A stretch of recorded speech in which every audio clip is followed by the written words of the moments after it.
Assalamualaikum warahmatullahi wabarakatuh. Selamat pagi anak-anak solih dan solihah.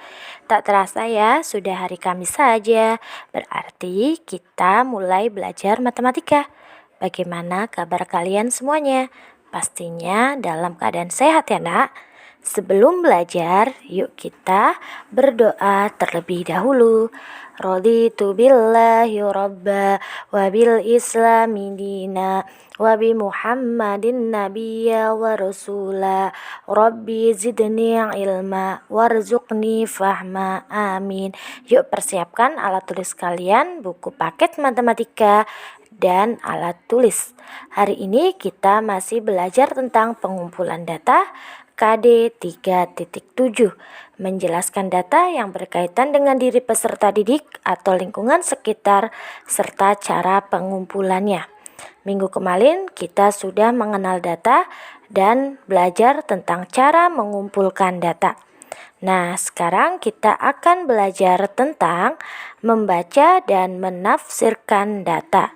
Apa sih itu? Yuk, data dapat lebih mudah dibaca jika telah disajikan dalam bentuk daftar, tabel, ataupun diagram. Membaca data berarti menyebutkan informasi yang ada pada data, sedangkan menafsirkan data berarti mencari informasi lain yang tidak tertulis pada data. Misalnya data terendah, data terkecil. Nah, membaca data yang pertama adalah kita akan belajar membaca dan menafsirkan data dalam bentuk daftar. Nah, di situ saya kasih contoh ya. Diketahui berat badan dalam kilogram 10 siswa kelas 5 sebagai berikut. Itu datanya sudah tertera ya. 32, 33, 33, 34 dan seterusnya. Nah, informasi yang dapat diperoleh adalah kita membaca data. Di situ kita dapat siswa dengan berat badan 31 ada 1 orang, siswa dengan berat badan 32 ada 2 orang dan seterusnya. Sedangkan informasi yang dapat diperoleh adalah atau data yang harus kita tafsirkan, misalnya berat badan siswa tertinggi adalah 37 dan terendah 31. Selisih berat badan siswa tertinggi dan terendah adalah 6 kilo.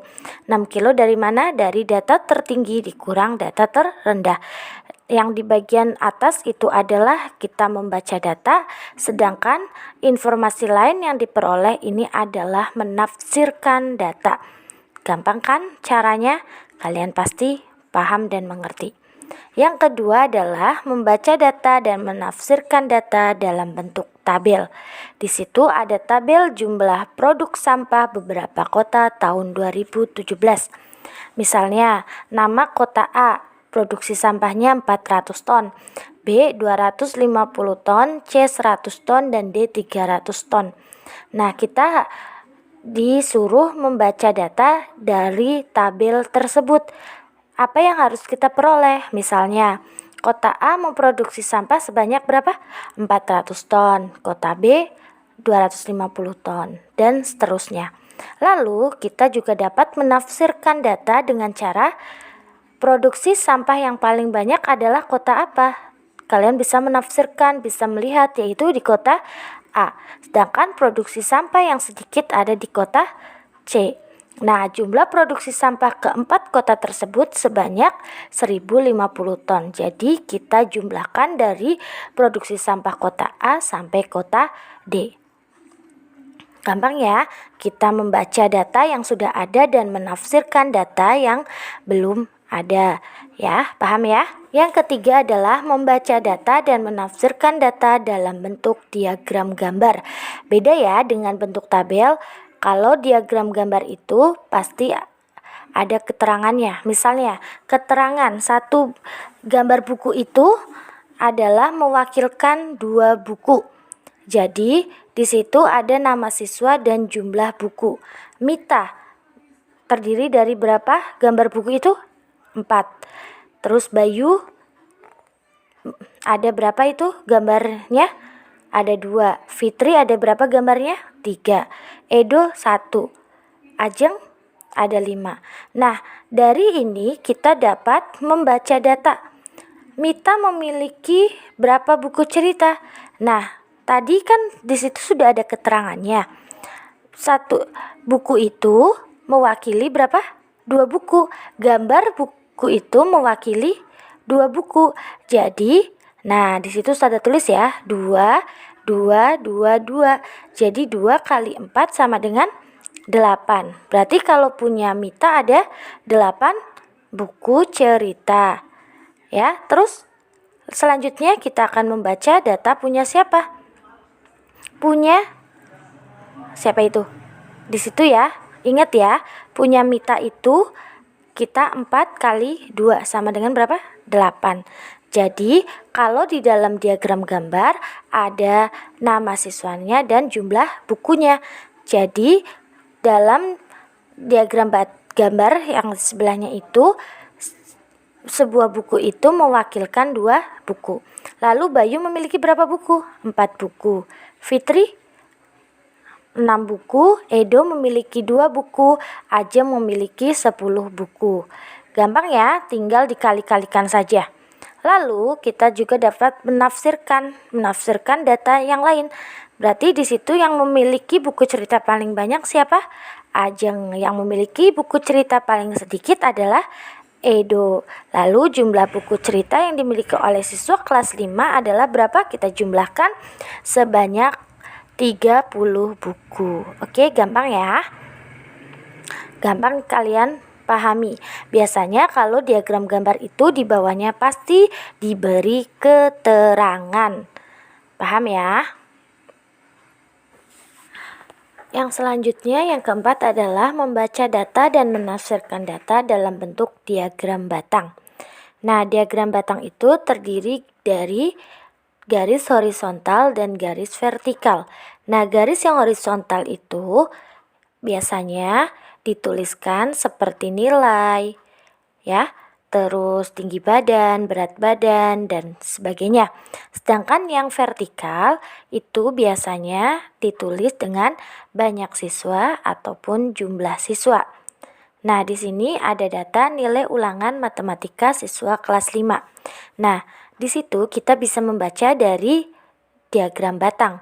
Yang pertama, kita bisa membaca sebanyak 4 siswa memperoleh nilai 60. Berarti nilai 60 itu ada 4 siswa. Dan nilai 70 ada berapa siswa? Ada 7 siswa. Karena itu terletak di antara 6 dan 8 ya. Jadi 7 siswa. Lalu kita bisa membaca lagi yang mendapatkan nilai 80. Coba ya kalian lihat. Itu. Kalian lihat ya yang mendapat nilai 80. Nilai 80 ya kan? Berapa? Itu di antara 8 dan 10. Jadi ada 9 anak. Sedangkan yang mendapatkan nilai 90 itu sebanyak 10 siswa. Lalu kita juga bisa menafsirkan datanya dari diagram batang tersebut. Tadi kita sudah membacanya, lalu kita menafsirkannya, yaitu siswa kelas 5 yang paling banyak mendapat nilai 90 dan yang paling sedikit mendapat nilai 60. Ya kan? Di situ kita bisa melihat atau kita bisa menafsirkan data.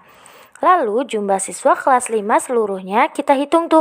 60 tadi ada berapa? 4. Yang 70 ada 7. Yang dapat nilai 80 9 anak. Yang mendapat nilai 90 ada 10 anak. Lalu kita jumlahkan, itu yang disebut dengan jumlah siswa kelas 5. Lalu selisih siswa yang mendapat nilai 90 dan nilai 60 sebanyak berapa? Kamu lihat aja ya. Lalu kita akan membahas yang terakhir adalah membaca dan menafsirkan data dalam bentuk diagram garis. Diagram garis ini bentuknya sama seperti diagram batang. Yang membedakan kalau diagram garis itu hanya kita ambil titik-titiknya saja lalu kita gabungkan atau kita tarik titik-titiknya menjadi sebuah garis. Tadi kalau diagram batang kita tulis seperti persegi panjang, tapi kalau diagram garis dengan menghubungkan titik-titiknya. Cara membacanya sama seperti pada diagram garis. Ya, di situ kita bisa membacanya, kalian bisa lihat sendiri, lalu kita bisa menafsirkannya. Ya kan? Menafsirkan data berarti membaca data yang tidak ada pada diagram garis tersebut.